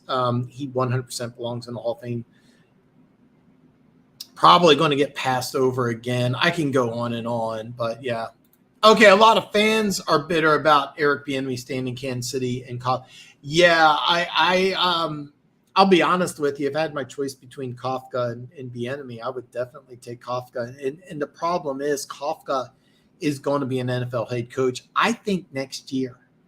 I think in 2023, Kafka is going to be an NFL head coach. I think he's one of those guys that teams are really excited about. He's an under the radar name, but he's a guy that's I think going to take over a job. And I'm trying to think here. I mean, we know Carolina. We know Indianapolis. I'm trying to think off the top of my head. Is Houston going to replace their coach? I really don't think the Saints are, but that's a possibility. Denver, I think, is going to get head coach. I think with Denver, that's going to be a really weird situation. But we'll have to wait and see. I am going to do a special Black Monday show. I don't know if I'm going to go live or do a video, but I'm going to talk about that. And I'm going to talk about like coaching fits and who I like. And by then, we'll also have the draft order ironed out, because a team like Carolina, if they have the number 1 pick in the draft, that to me becomes instantly appealing. Where if Carolina keeps on winning and they don't have the number 1 pick in the draft, you're going to be like, well, I can't get my guy and Carolina needs a quarterback. Houston, if they have the number 1 pick in the draft and they want to fire Lovie Smith, I wouldn't be surprised if that happens. That job instantly becomes very appealing, because you roll with Davis Mills, do you get your own guy? Denver, if they decide to fire Hackett, the question is, you have to get a guy that wants to work with Russell Wilson, and you're kind of locked with Russell Wilson. A lot of fans are bitter about that. I know I was. I was really, really high on Kafka, and I think he's going to be a head coach. So, yeah, a lot of fans are okay.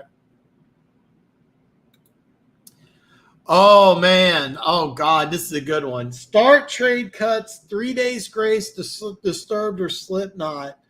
I'm familiar with all these bands. I could not give you I would love to know what you guys think. Oh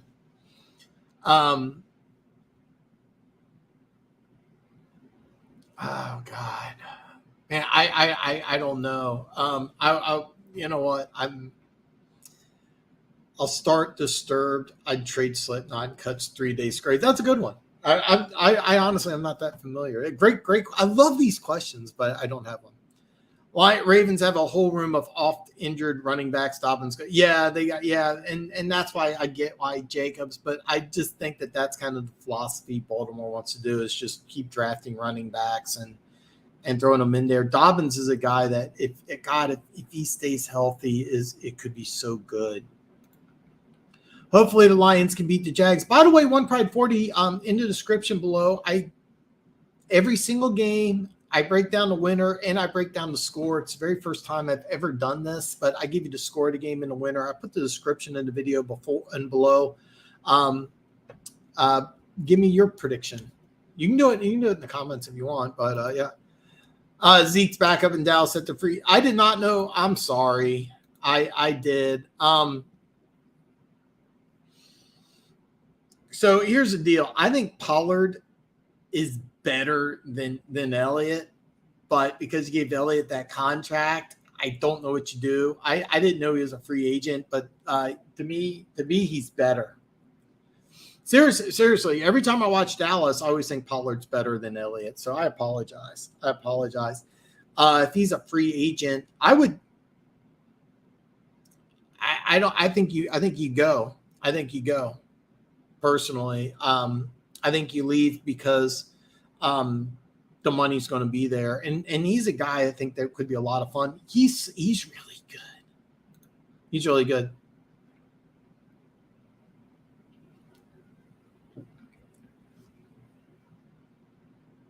This is kind of rare that we agree on this, but yeah. I obviously didn't say that to your wife, but yeah, that was the first thing that came to my mind, is that I really thought he was going to jump up and call a timeout, and he didn't. So are you sold on the analytics stuff going from fourth down, no matter where you are on the field? Depends on what type of defense. No, I'm not sold on the analytics stuff, but I do like that teams are going for it on fourth down. Bottom line, God, my nose itches. I apologize. It is not cocaine, I promise. I think it's like field. I think it's feel. Like if this stuff was around in the late 70s, a team like Houston with Earl Campbell, they probably would have gone for it on fourth and 1 and 2 every single play. I like that teams go for it on fourth and short. I really do. And it's really more from the college. They do it a lot more in college than they do in the NFL, but I like it. Am I sold on analytics? No, I'm not. I think it depends on a lot of different things. Like what kind of offensive line situation do you have? Is your main running back there? You know, it used to be that John Madden liked Stabler to call his plays because he said Stabler can turn to the guy in the huddle and say, hey, can you block that guy? And he can say, yeah, I got this, or no, I don't think I can get it.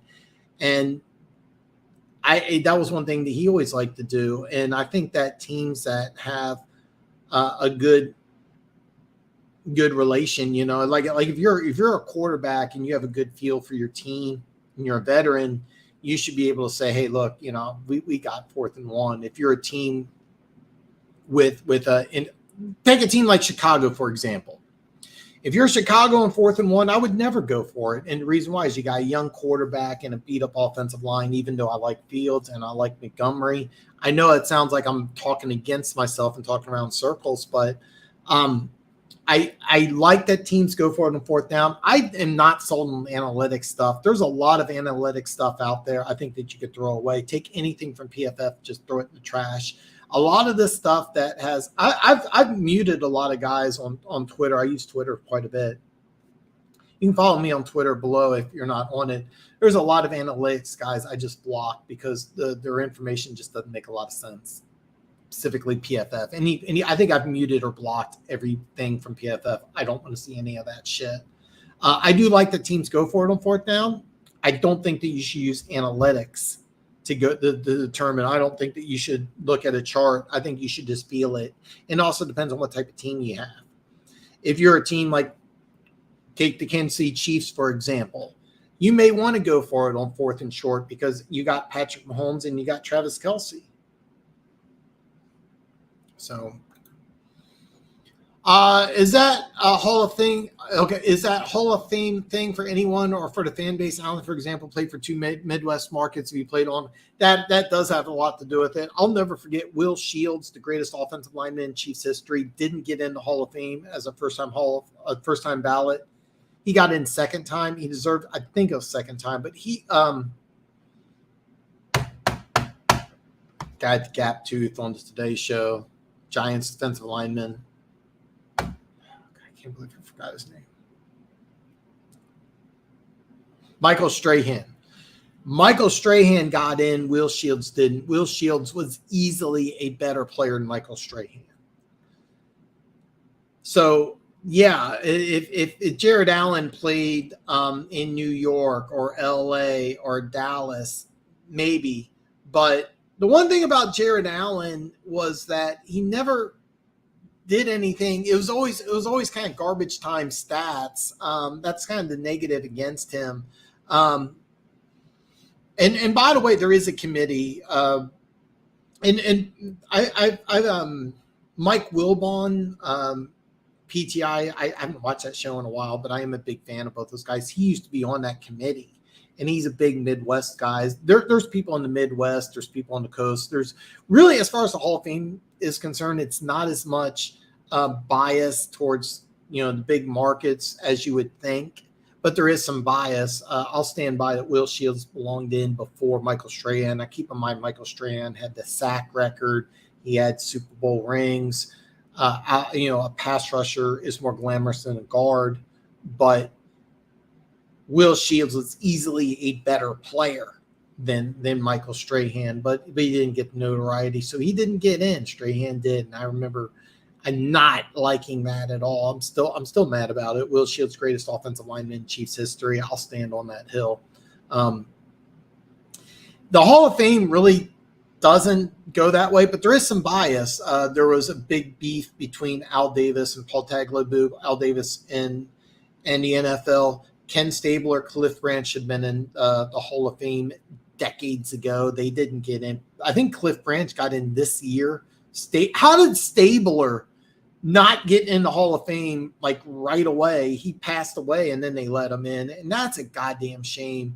You have a nickname like the Snake. How the fuck do you not get in? I'm not happy about that at all. I think that was a clear bias, and the Raiders were a big name team, they're a coastal team, but that might have something to do with it. I don't think it does. I just think that you have to think about it, and my philosophy has always been, if you have to think about it, then he's not in. If you're a Bengals fan, you've been arguing about Ken Riley and Ken Anderson. I think Riley belongs in more than Anderson, but you have to think about it. Albert Lewis to me is a no-brainer Hall of Famer, but there's going to be people out there who's going to be like, well, he didn't play for a good team. There was a Sports Illustrated article that said Albert Lewis was the best defensive back of the 80s. That includes Ronnie Lott. And so when you're mentioned in a major sports publication like Sports Illustrated as being better than Ronnie Lott, and bottom line, he might be. Albert Lewis was that good. When he retired, it was an NFL record, blocked 9 punts. Also, I'm sorry for the rant here, but the Hall of Fame is something I'm a big fan of. I love NFL history. Also, on a side note, Keys, I'm going to do a video probably in the next couple weeks. I'm going to do top 10 Chiefs of all time. I did a series a long time ago. I'm going to do revisited list. I think I'm going to release that video just right before the playoffs. So it's going to be in a couple weeks, but I'm going to hit you up and kind of want your opinion. I know you're going to disagree on a few things, but I'm going to touch base with you before I release that video. No, I'm not a believer in Bieniemy at all. I used to be, but you keep hearing the same things. He doesn't interview well. Andy Reid, this year really put me down because in previous years, Patrick Mahomes and Eric Bieniemy would get together on the sidelines and talk. This year, it's been Nagy and Mahomes like 100% of the time. And it looks like, just watch a Chiefs game and watch Patrick Mahomes as he exits the field. He'll go straight to Matt Nagy. And it's really weird because Eric Bieniemy is usually like off by himself. It's just really weird. After this season, I'm going to say no. I'm not. And his contract's up after this year. I just don't think the Chiefs are going to sign him. I think the Chiefs are just going to say, whether you get a head coaching job or not, we're going to just promote Nagy. And this is also tricky. God, how do I say this and not get in trouble here?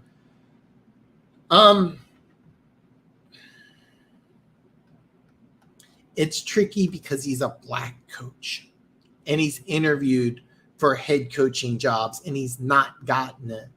And it's also tricky if you just release a black head coach and you promote a white one over him, whether he deserves it or not. And because the NFL does have a problem hiring black head coaches. Let's just say what it is. You can't have a company that's 85% black and only have what is it? 2? No, there's 3. Tomlin, Wilkes, and Bowles. All right. So you're a company that's 85% black, and your head coaches, NFL head coaches, are less than 10%. That doesn't make any fucking sense. Eric Bieniemy probably doesn't deserve a head coaching job. Is the NFL going to push for him to get one? Notice there's a new owner in Denver. Short answer, no, not anymore. And I know for a while I thought that him and Dorsey would make a lot of sense in Detroit. I don't know if you may remember that. I thought that when Patricia let go, I thought they would hire John Dorsey as general manager, bring in Eric Bieniemy. My opinion's changed.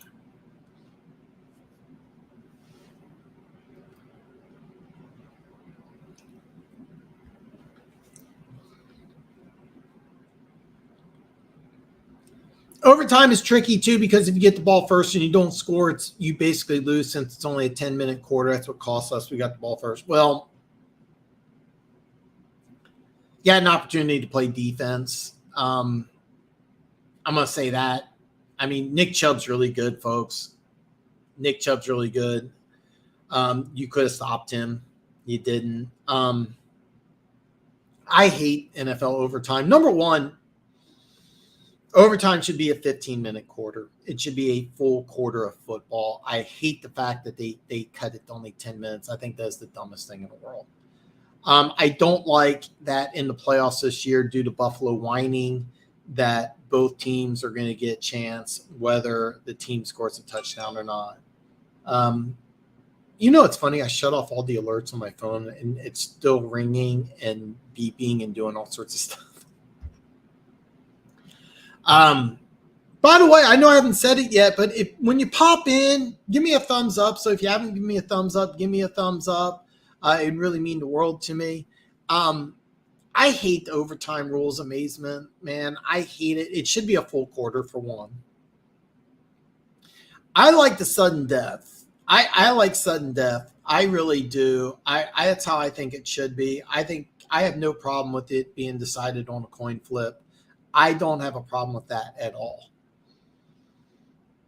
The 1998 NFC Championship game was 27-27. The Minnesota Vikings are the best team I've ever seen not go to a Super Bowl.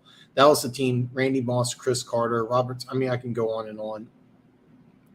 I'm going to release a video sometime during the playoffs about the top 10 Super Bowl teams of all time. I did a series a long time ago. I think I put the video list on private. I'm going to do a video series, just one video, and I'm going to do my top 10 Super Bowl teams of all time. I'm going to do a series also, top 10 teams that never go to the Super Bowl. And I'm telling you right now, number one is going to be the 98 Vikings. So Atlanta kicks a field goal. Should that Minnesota Vikings team have gotten a chance? They didn't complain. They didn't try to change the rules. That team deserved the chance, because that team would have beaten Denver in the Super Bowl. So I think a lot goes into it. The opponent momentum and how the opponent has played so far, et cetera. The analytics are just a context-less average. To me, so context is so important. I actually agree with that. You're talking about the metrics we were talking about earlier. That's why you think have overtime as a bonus chance to win, not a new quarter win in the first 60, or else what happens overtime is a bonus chance or gamble.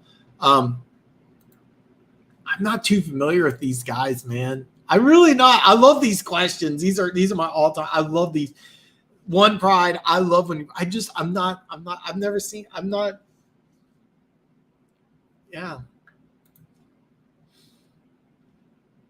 Pollard is definitely better than Elliott. There's a few kids out there who are backups. Drives me crazy because of fantasy football. Yeah, I love every time you watch Dallas, Pollard is the guy that just generates so many explosive plays. And I didn't know he was a free agent. That's going to be a great story, because I mean, he's a guy that could go to so many different teams. And I'd love to have him here in Kansas City. I think that he's going to ask for a lot of money, and I think he's going to deserve it. Yeah, that's true. I like going for it when it's spot on the field, where it's too long for a field goal and too short for a punt. I mean, to be honest with you, I don't think it ever matters where you are. It just, a lot of it has to depend on feel. If you think you can get it and you're in your own territory, go for it. I've seen teams do that and it backfire, but I like teams that do it. I mean, I haven't been to a concert in a long time. The last one I went to, I have this is going to sound bad. I have a friend, Candy. We're just friends. I watched her daughters grow up. Both of them are married. Both of them married like A+ guys. They're one of them I know and hung out with and went drinking with. The other guy, I've only met like once or twice, but we went to the Stones and just had an amazing time. The Rolling Stones put on. It was at Arrowhead. The Ray.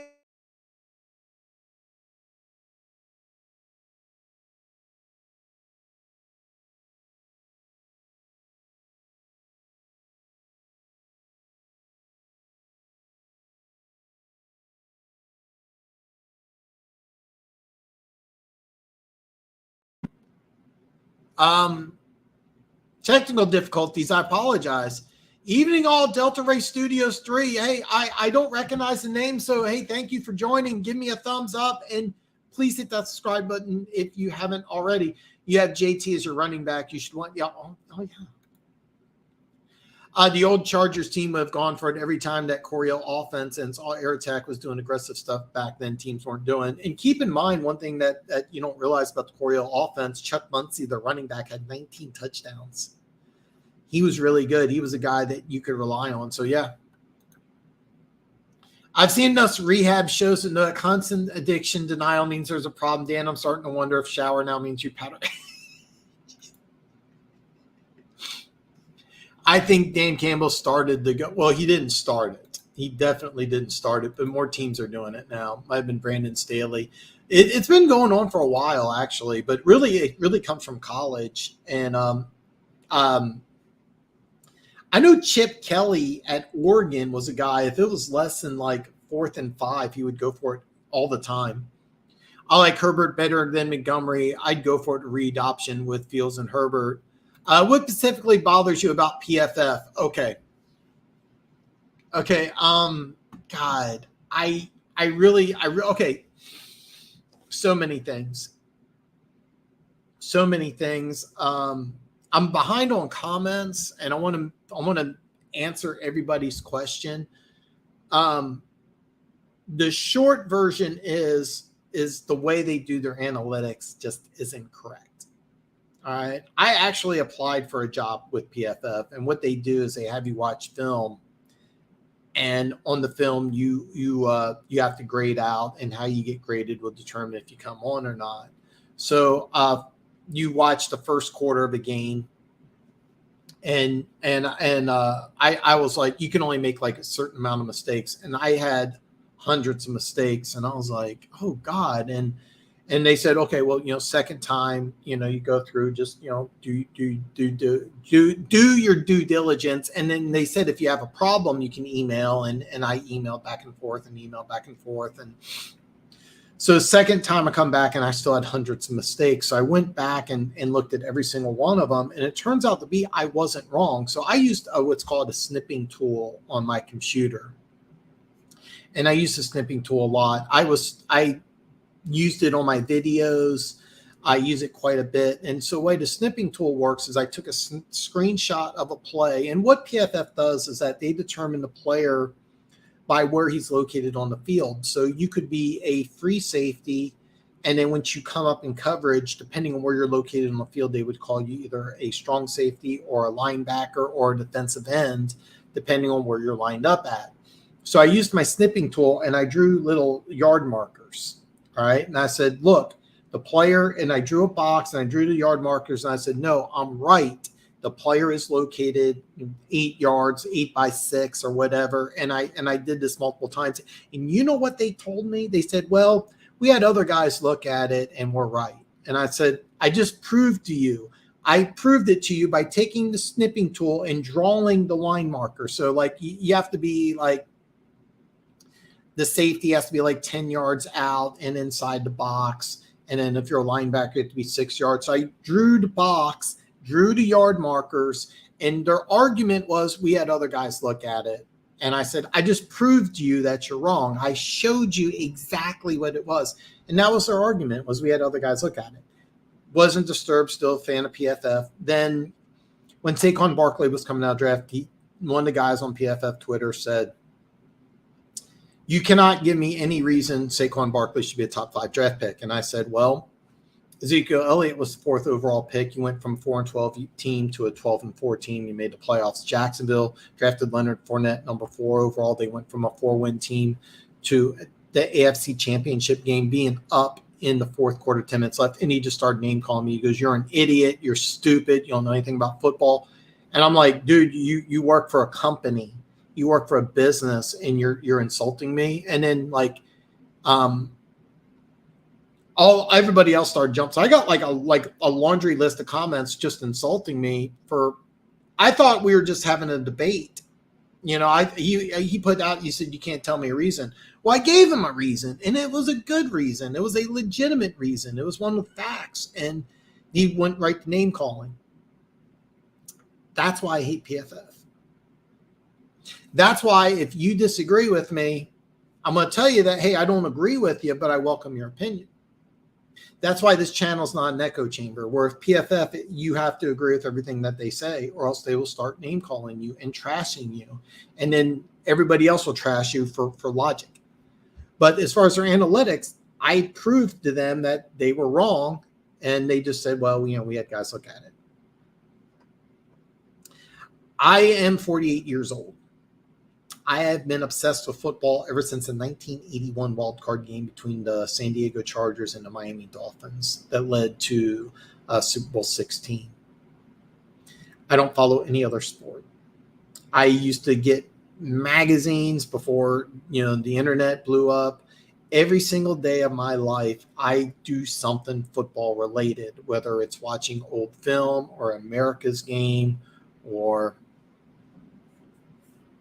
a mock draft, or, I mean, on my DVR, I just started watching, it was the VSiN network. It's a lot of gamblers, more gambling content, but I got like Good Morning Football. I got NFL Today. It's the only thing I do.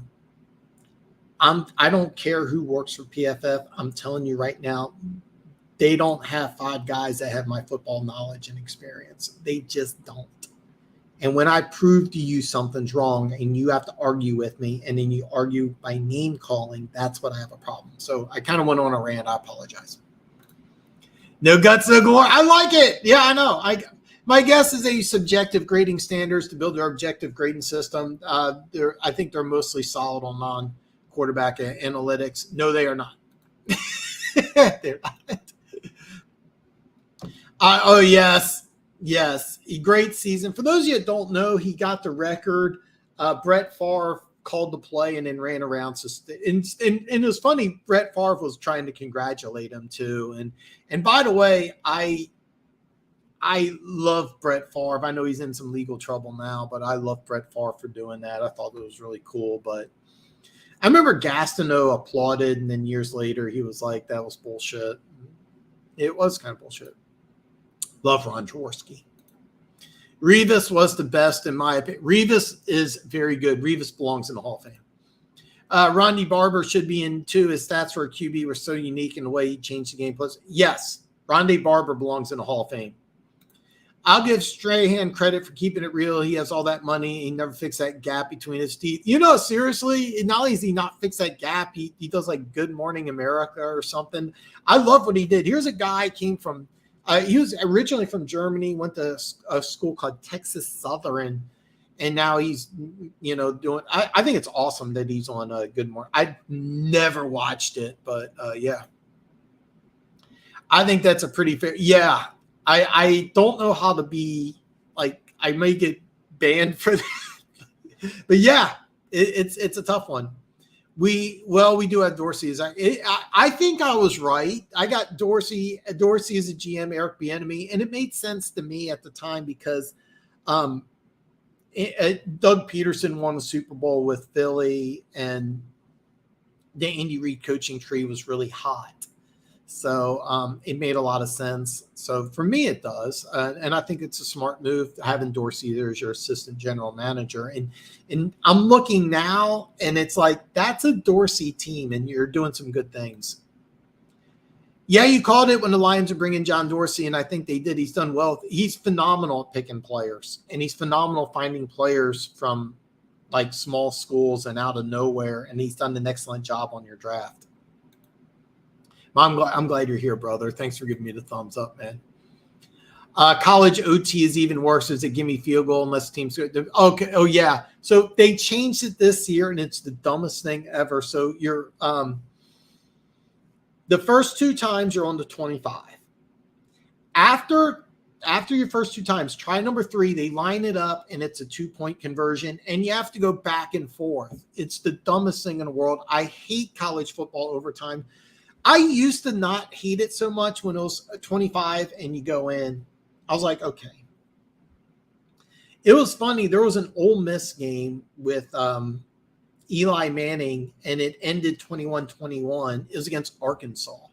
And the final score ended up being like 52-49, and Eli Manning threw for 6 touchdowns. Here's a guy he threw for 2 or 3 touchdowns in a 21-21 tie, and ended up setting the school record with 6 touchdowns because of the crazy overtime. Believe it or not, I'm old enough amazement. I remember when college football didn't have overtime. If it ended in a tie and ended in a tie, the most famous game was the national championship. Nebraska tied the game with no time left, and instead of going for the field goal and the tie, which would have given them a share of the national championship, they went for 2 and lost. It was kind of funny because for years people criticized Tom Osborne for not winning the big game, and he won he lost 7 or 8 straight bowl games, and then he ended up winning 3 national championships in 4 years. So yeah, it's I remember when college football used to end in a tie. There was no overtime. I like overtime better than no overtime, but I hate the new overtime rule. They're going to change it. Oh, God. Oh, this is a good one. Start, trade, cut, AC/DC. Okay, I can't share the whole story, but I hooked up with this chick at an Aerosmith concert. So Aerosmith is going to be my start. It's a great story. I'm not going to share it today, but great story for me and Aerosmith. Aerosmith's the only one I saw. You would get the most value out of the Beatles, so I would cut AC/DC. Aerosmith only because I went to a concert and hooked up with this girl. It was great.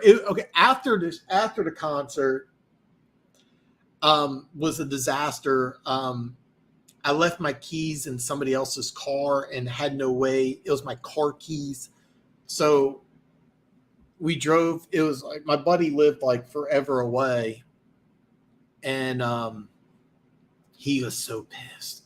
He was really nice about it, but he was so pissed because he had to drive me, and it was an issue. I had to look up the guy's number, and I called him up, and he's like, how the hell did you get my number? I was like, look, I called you up in the phone book. I left my keys in your car. And he's like, why the fuck did you leave your keys? I was like, dude, because I was really fucked up. That's why. And it was a great concert experience, but after the concert was a disaster. Pissed off a bunch of people by fucking up and being fucked up. So I remember that. The Vikings, by the way, we gave the Vikings their only loss that year in 1998. Dungy Ball, the team put up monster numbers on offense with Brian Billick. That's how he got the Ravens job, but the offense was bad. It was really funny. What is your answer, RHH? He's talking about this one. For me, it's much easier to say cut Aerosmith, but after that, if you put a gun to my head, I'd say start AC/DC, even though I'm younger, still love the Beatles too. But Aerosmith is first CD. I had it made my dad shake his head. Yeah, I went through the same audition process and had to say.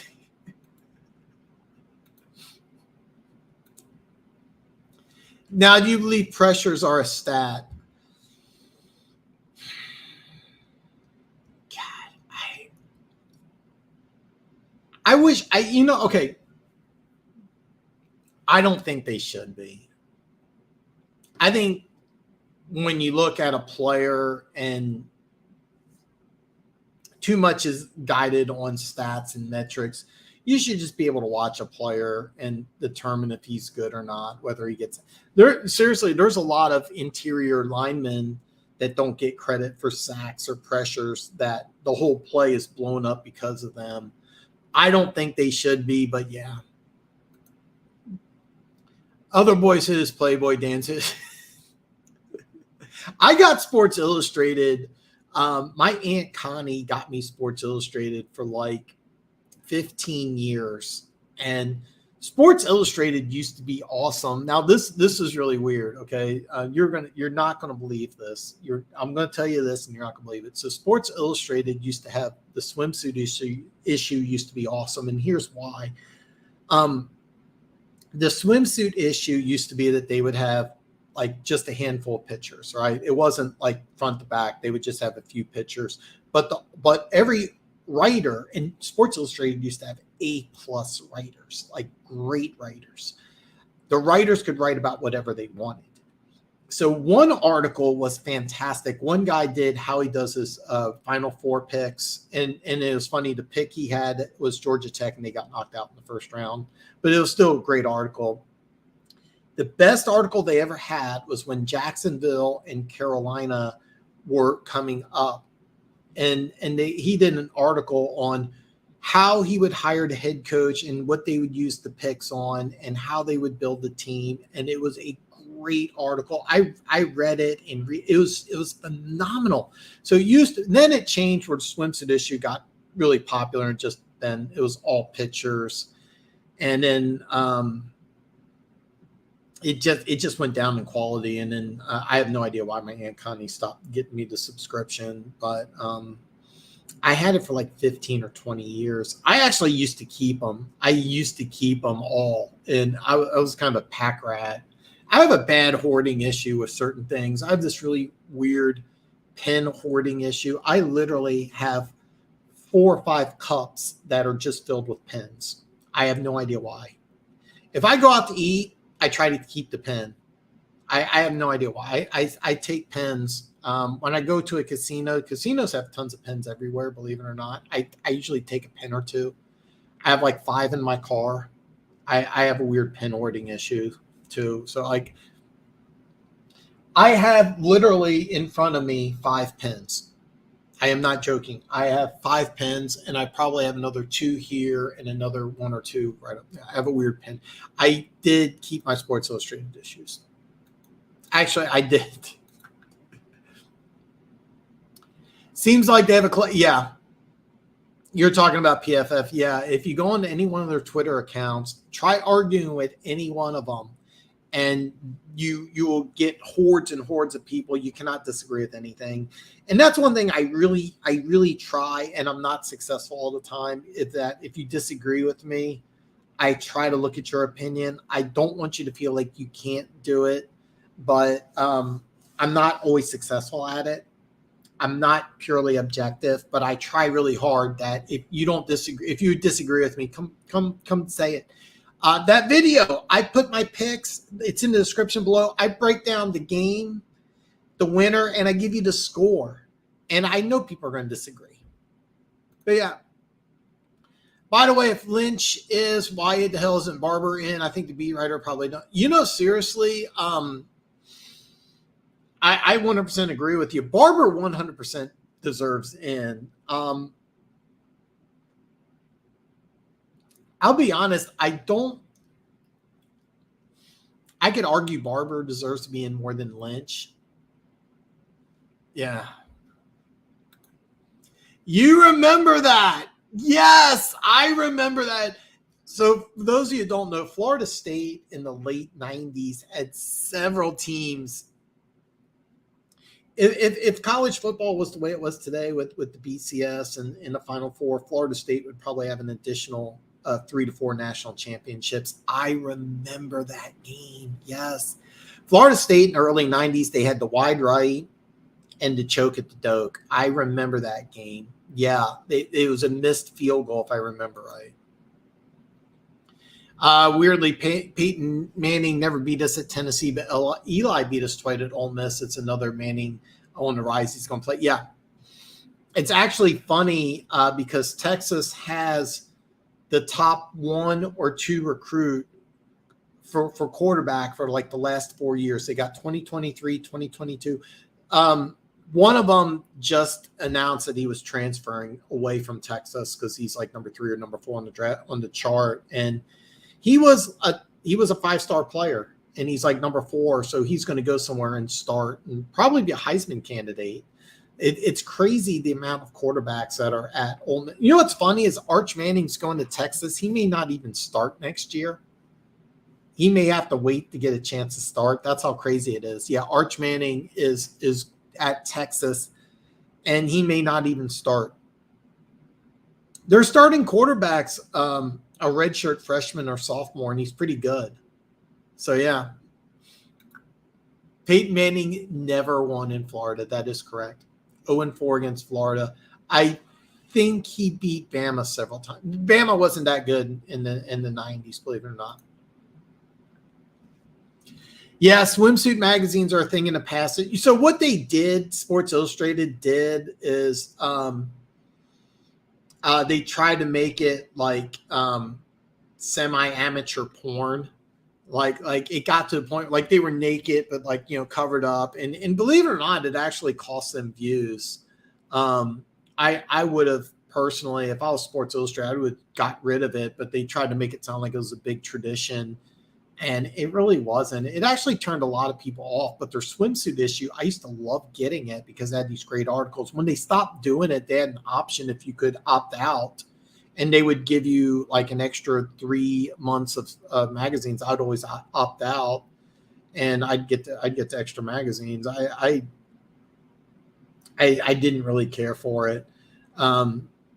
It wasn't really that great. And then they tried to make it, and then ESPN came out with the body issues. ESPN canceled their magazine as well, but ESPN had the body issues where they had professional players that would be naked, you know, covered up. And I thought it was pretty stupid, to tell you the truth. Like, I'm like, who really wants to see this? And it was I think it was part of the reason ESPN the magazine died out. I don't know if magazines are really a big thing anymore, to tell you the truth. I will admit there's a Barnes and Noble like 2 miles away at the mall. And I'll do this a couple times a year, is that there's a Starbucks, and I'll get coffee and I'll read a couple books. I actually read Tom Brady's book. It's like $40. I'm not going to pay $40 for it, but I brought it out and I brought a cup of coffee and I read like, you know, almost half of it. I sat there for like an hour. Like, I'm going to read. It was really good. It's actually really good. He had a lot of unusual training tips, things that really are going to revolutionize the NFL and personal training as a whole. It's actually extremely interesting. If there's ever a discount for Tom Brady's book, I will get it because it has a lot of really great stuff. But I'll do that, and if it's near football season, there's still some football magazines. I'll check them out, but I haven't bought one in years. Big game on Thursday nights with Bills and Pats. Losers may be in some trouble as far as wild card need. Pats need the game more than the Bills do. Amazement. I normally don't try to push my products this much, but in the description below is my video. I released it an hour ago. It's every single game. I start off with Thursday night, every single game, and I do the score. I think next time I do the game, I do next week for my video, I may not even do the point spread. I might just ignore it completely. Texas is going to the SEC, so it's fitting another Manning court. Yeah, and that was kind of the reason why I think they ended up winning the battle, was that Texas is bringing in a lot of recruits. Steve Sarkisian's an excellent offensive mind. A lot of things going into that, but it was really weird because Texas had like the number 1 or number 2 quarterback recruit for 2019 or 2020, 2021, 2022, and 2023. 2023 would be Manning. And it's just crazy. You're not lying, One Pride. You're not lying. Okay, so they probably don't have it. I'm probably saying something you've never heard of, but they have a place called Scooters, which is closer and it has better coffee. There was one, I think he's the owner. It's this one older guy. He's kind of grouchy and he's kind of a turd. But they used to have like this one hot chick, and then now they just have a bunch of fatties. But you go to Starbucks, I swear to God, like Starbucks, like all they hire is hotties, and then the girls love Starbucks. Scooters, like the it's really a drive-through. There's only like 2 tables on the inside, but they don't have it. Starbucks, there's always hotties. I really don't like Starbucks coffee, to be honest. I think it's overpriced. I don't think it's that good. But I'll go to Starbucks, like the one near the bookstore. It's inside the bookstore, and actually I ended up dating a girl who worked at the bookstore. I'm not going to go into the story. She was really weird. But yeah, you're right about that, man. Pick up chicks at Starbucks. Pick up chicks at Starbucks, and usually Starbucks bartistas are hot. The place Scooters, they used to have this one hot bartista. Now it's kind of so. Coffee's way better. You probably don't need. I think it's a Midwest thing. I don't know. I can't wait for that Niners Dolphins. There's a lot of really good games. I'm not going to get a chance to go through all of them, but do check out my video amazement. I put it in the description. Friday, I'm going to give you all my picks, final picks, but you can get my scores and winners in the video. I have it in the description below. There's a lot of really great games. You got Miami at San Francisco. You got Kansas City at Cincinnati, Washington at New York, Tennessee at Philly. Buffalo at New England kicks it off. That Thursday game is going to be awesome. I don't drink coffee, but if there's hot chicks in there, I'll make an exception. So it's like Hooters, but a coffee, kind of, sort of.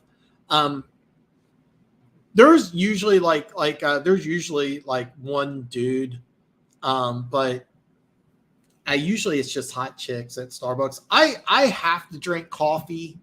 I'm not going to lie. I have a coffee pods. What do you call it? A Keurig. I literally have a box of 90, a box of 120, and I ordered on Black Friday another box of 120 or 100. I drink like 3 to 8 cups of coffee a day, and I haven't had any coffee yet, but I have an energy drink for the show. I will end up drinking several cups of coffee. It is. One Pride 40 is not lying. The gym is a new nightclub nowadays. People hook up. Really? Okay. You know what? I canceled my membership at Planet Fitness. I've never, girls look hot at the gym, but I've never really, I talked to one once, and I kind of was under the impression she wanted me to ask her out. But when I go to the gym, I have earbuds. I will drink either creatine or a pre-workout mix, and I've never hit on a girl at the gym.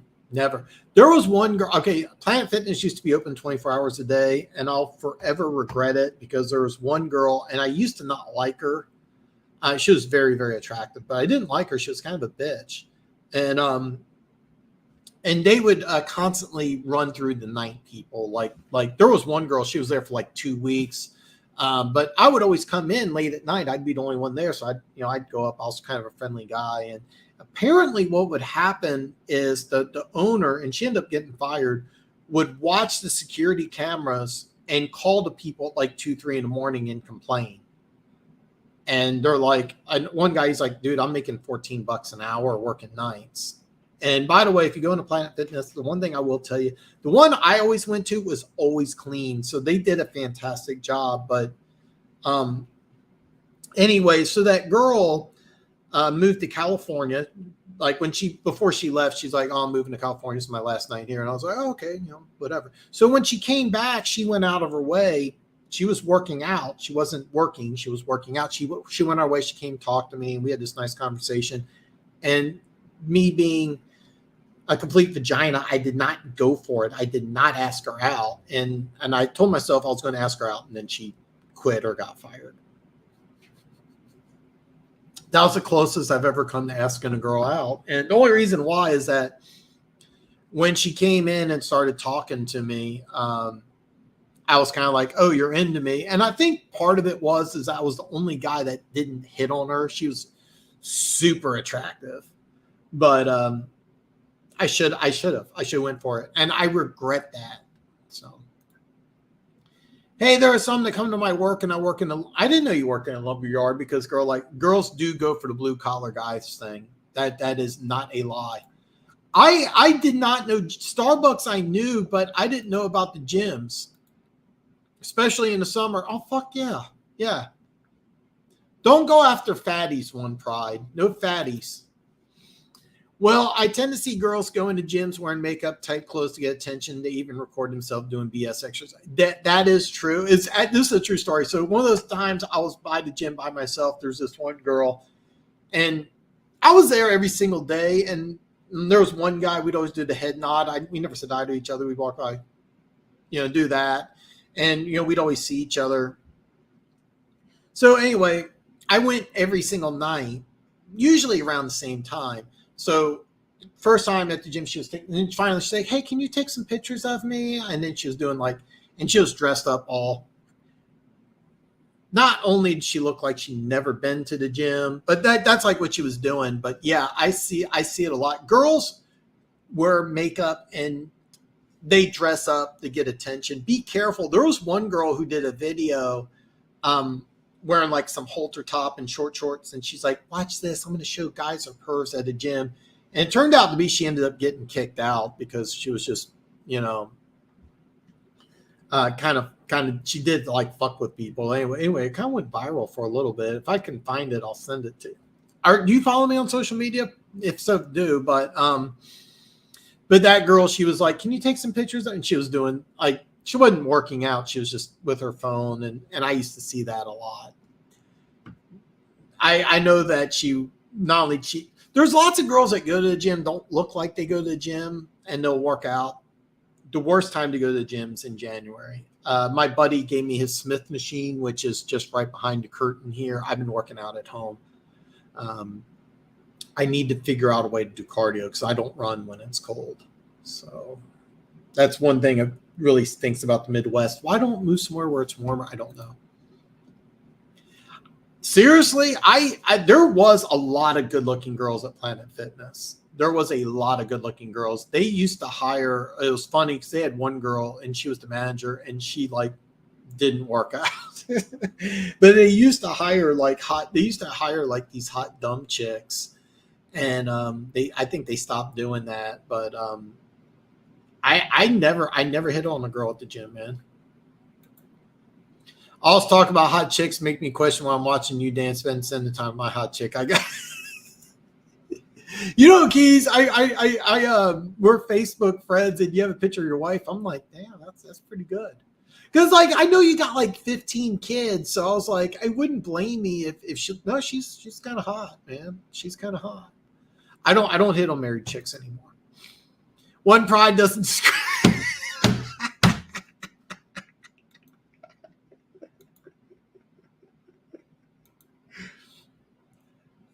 You're okay. You're seriously working in a lumber yard. That's something that women do like quite a bit. So use it to your advantage. Okay, I'm going to end it on this note. Please give me a thumbs up. The video link is below. It's an 8-minute video. I give you the prediction for every single game, and I give you the score. Please check it out. It's a pretty good video. It's honestly the best video I've ever made. And it took me an assload of time to do it. But by the way, if you see something wrong with the video, don't feel free to criticize me, but it's a pretty good video. Give me a thumbs up. Share this video. Please share this. Help this community grow. And I will be back Friday. Also, all my social media links are below. If you have any questions, comments, anything at all, you can DM me at any time. I love talking football. So, Amazement, thanks for the love, man. I'll see you guys back on Friday.